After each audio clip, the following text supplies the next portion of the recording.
வேகமாக உடல் எடை குறைப்பதற்கு weight loss high protein idli செய்யப்படுறோம்ப்பா.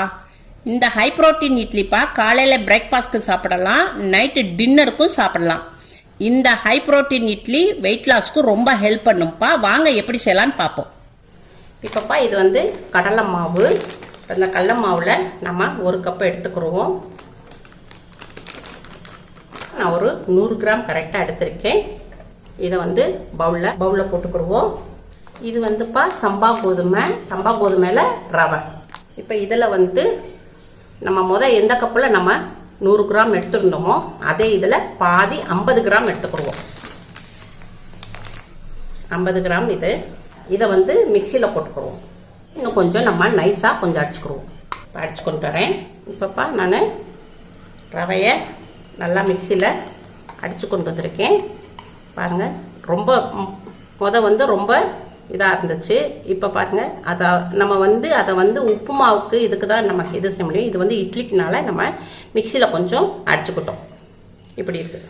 இப்போப்பா நம்ம கடல மாவு வச்சுருந்தோம் இல்லையா, 1 கப்பு, அதில் 1/2 கப்பு சம்பா கோதுமை ரவை, இதையும் இதில் போட்டுக்குவோம். இப்போ அதே கப்லேயே நம்ம ஒரு 3/4 கப்பு தயிர் ஊற்றிக்கிடுவோம். இதையும் ஊற்றிக்கிடுவோம். இப்போ இதை எல்லாத்தையும் மிக்ஸ் பண்ணுவோம். கடல மாவுலப்பா அதிகமான ப்ரோட்டீன் இருக்குது. இப்போ நம்ம தேவையான அளவுக்கு உப்பு போட்டுக்கிடுவோம். இது வந்து பிங்க் சால்ட்டுப்பா, உப்பு போட்டுக்கிடுவோம். உங்களுக்கு ஜீரணத்துக்காண்டி நம்ம கொஞ்சம் இது பெருங்காயப்பொடி போட்டுக்கிடுவோம். கொஞ்சம் பெருங்காயப்பொடி போட்டுக்கிட்டோம். இப்போ நம்ம வந்து கொஞ்சம் தண்ணி ஊற்றிக்கிடுவோம். நம்ம வந்து இதை வந்து இட்லி மாவு பதத்துக்கு கொண்டுட்டு வரணும்.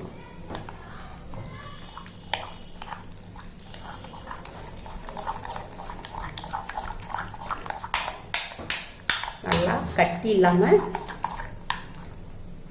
கொஞ்சம் தண்ணி ஊற்றிக்கிடுவோம்.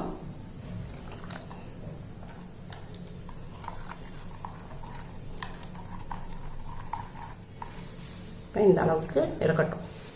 இப்போப்பா இதை வந்து நம்ம ஒரு 1/2 மணி நேரத்துக்கு நம்ம சம்பா கோதுமை ரவை போட்டிருக்கோம் இல்லையா, அதனால் அது வந்து கொஞ்சம் ரஃப்பாக இருக்கும். அது வந்து நல்லா கொஞ்சம் ஊறணும். அதனால் ஒரு 1/2 மணி நேரத்துக்கு நம்ம மூடி வச்சுருவோம். மாவு வந்து ரெஸ்ட்டில் இருக்கட்டும். இப்போப்பா கேஸ் ஆன் பண்ணியிருக்கோம். ஒரு சின்ன கடாய் வச்சுருக்கோம். இப்போ கடாய் கொஞ்சம் சூடாகட்டும். ஒரு 1/2 டீஸ்பூன் கொஞ்சமாக எண்ணெய் ஊற்றிக்கிடுவோம், நல்லெண்ணெய். இன்னும் கொஞ்சம் சூடாகட்டும். இப்போ கொஞ்சம் கடுகு போட்டுக்கிடுவோம். கடுகு கொஞ்சம் பொரியட்டும். இப்போ கடுகு பொரிஞ்சிருச்சுப்பா, நல்லா பொரிஞ்சிருச்சு. இப்போ நான் வந்து ஒரு கொத்து கருவேப்பிலை, அதையும் இதில் போட்டுக்கிடுவோம். ஒரு பச்சை மிளகாய் காரத்துக்கு இதையும் போட்டுக்கிடுவோம். அம்மா வந்து ஒரு இன்ச் அளவுக்கு இஞ்சி துருவிருக்கேன், இதையும் போட்டுக்கிடுவோம். இஞ்சி, கொஞ்சம் கொத்தமல்லி இலை, இதையும் கொஞ்சம் போட்டுக்கிடுவோம். இது அப்படியே ஒரு வதக்கு வதக்கிடுவோம். லைட்டாக வதக்கினா போதும். கேஸ் ஆஃப் பண்ணிடுவோம். கடாயுடைய சூட்டில் வதக்கினா போதும்ப்பா. மாவை வந்து ஒரு 1/2 மணி நேரத்துக்கு நம்ம ஊற வச்சுருந்தோம். நல்லா ஊறிடுச்சு, நல்லா ரெஸ்ட்டில் இருந்து ஊறிடுச்சு. இப்போப்பா நம்ம கடாயில் வதக்கி வச்சுருந்த மாவில் போட்டுருவோம். இது எல்லாத்தையும் நல்லா மிக்ஸ் பண்ணிடுவோம். எல்லாத்தையும் மிக்ஸ் பண்ணிட்டோம். இப்போப்பா அம்மா வந்து உப்பு கொஞ்சம் கம்மியாக இருக்குது, லைட்டாக உப்பு போட்டுக்கிறோம். ஏற்கனவே நான் உப்பு போட்டிருக்கேன், உப்பு வந்து கம்மியாக இருக்குது. இது வந்து பேக்கிங் சோடாப்பா. இது ஒரு பிஞ்ச் அளவுக்கு நம்ம போட்டுக்கிடுவோம். ஏன்னா இட்லி வந்து நல்லா சாஃப்டாக இருக்கும். உங்களுக்கு வேணும்னா போட்டுக்கோங்க, இல்லைன்னா எடுத்துருங்க. கொஞ்சம் லைட்டாக தண்ணி விட்டுக்கிடுவோம். இப்போ எல்லாத்தையும் நல்லா மிக்ஸ் பண்ணிடுவோம். எல்லாத்தையும் மிக்ஸ் பண்ணிட்டோம். இப்போ நம்ம வந்து இட்லி தட்டில் ஊற்றிக்கிடுவோம். இப்போ லைட்டாக அம்மா வந்து எண்ணெய் எடுத்திருக்கேன். இப்போ லைட்டாக நம்ம எண்ணெய் தடவிக்கிடுவோம். அப்போ தான் நம்மளுக்கு இட்லி எடுக்க ஈஸியாக இருக்கும். நம்ம இட்லியை வந்து இதில் தான் இட்லி தட்டில் ஊற்ற போகிறோம், துணியில் ஊற்றலை. துணியில் ஊற்றினா நம்மளுக்கு ஈஸியாக வந்துடும். நம்ம இப்படி ஊற்றுறதுனால கொஞ்சம் தடவுனா தான் நம்மளுக்கு எடுக்க ஈஸியாக வரும். இப்போ நம்ம ஊற்றிக்கிறோம்.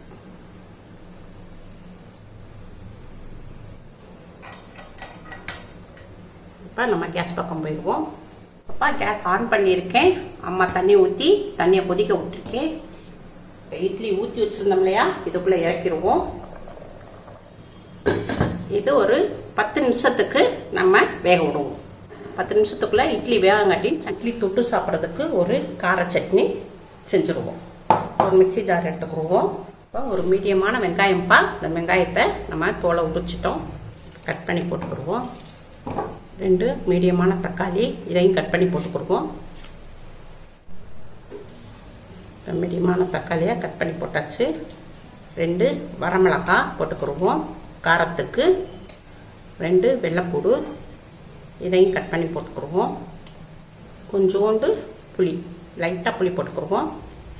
ஒரு கொத்து கருவேப்பிலை போட்டுக்கிடுவோம். இது வந்து காஷ்மீர் மிளகாப்பா. நிறம் வந்து நல்லா கொடுக்கும், ஆனால் காரம் கம்மியாக தான் இருக்கும். இது ஒரு ஸ்பூன் போட்டுக்கிடுவோம். கொஞ்சோண்டு வெல்லம் போட்டுக்கிடுவோம், லைட்டாக வெல்லம் போட்டுக்கிடுவோம்.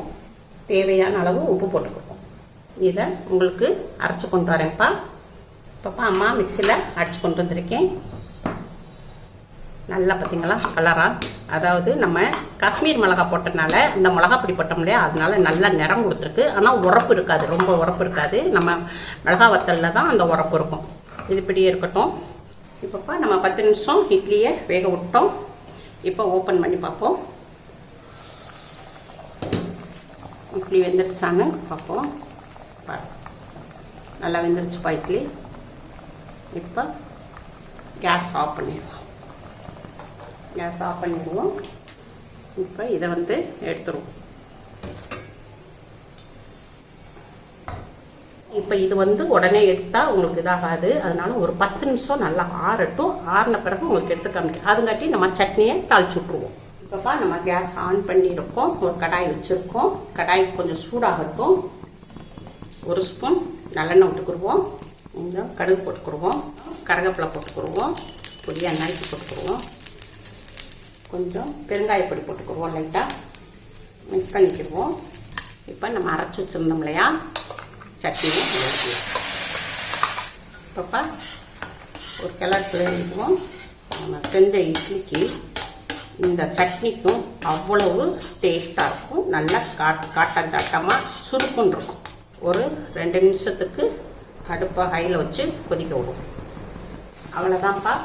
2 நிமிஷம் நம்ம வச்சு நல்லா சட்னியோடைய பச்சை வடையெல்லாம் போயிடுச்சு. இப்போ கேஸ் ஆஃப் பண்ணியிருக்கோம். இப்போ நம்ம சட்னியை பவுலில் மாற்றிக்கிடுவோம். இப்போப்பா இட்லி ஆறிடுச்சு. இப்போ நம்ம இதை வந்து எடுத்துக்கிடுவோம்.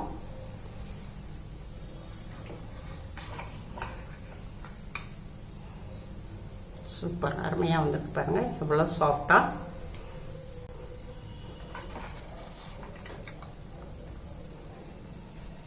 அவ்வளோதான்ப்பா, வெயிட் லாஸு அருமையான ஹெல்த்தியான டேஸ்டான ரொம்ப சாஃப்டான இட்லி ரெடி. அம்மா வந்து உங்களுக்கு சாப்பிட்டு காமிக்கிறேன். நல்லா சாஃப்டாக இருக்குது, ரொம்ப சாஃப்டாக இருக்குப்பா. பாருங்கள், இது நம்ம பிரேக்ஃபாஸ்ட்டுக்கும் எடுத்துக்கலாம், டின்னருக்கும் எடுத்துக்கலாம்.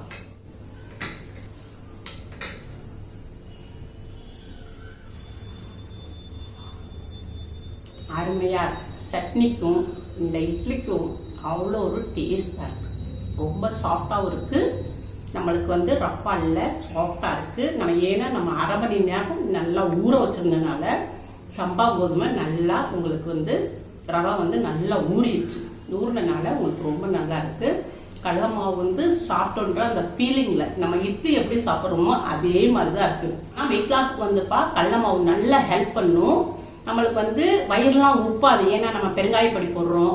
நம்ம வந்து எண்ணெயில் போட்டு பொரிச்சு சாப்பிட்டாதான் நம்மளுக்கு வந்து வயிறு உப்பும். இப்படி நம்ம பாயில் பண்ணி நம்ம அவிச்சு சாப்பிட்டோம்னா நம்மளுக்கு வந்து வயிறு உப்பாது. வெயிட் லாஸ்க்கு ரொம்ப ரொம்ப ஹெல்ப் பண்ணும்ப்பா. எல்லாருமே சாப்பிடலாம். வெயிட் லாஸ்ல இருக்கோம், டயட்ல இருக்கோம், எல்லாருமே சாப்பிடலாம்ப்பா. உங்களுக்கு அருமையான idli, weight loss idli ready ஆச்சு. உங்க வீட்டில் செஞ்சு பாருங்க. அம்மாக்கு லைக் பண்ணுங்க, ஷேர் பண்ணுங்க, சப்ஸ்கிரைப் பண்ணுங்க.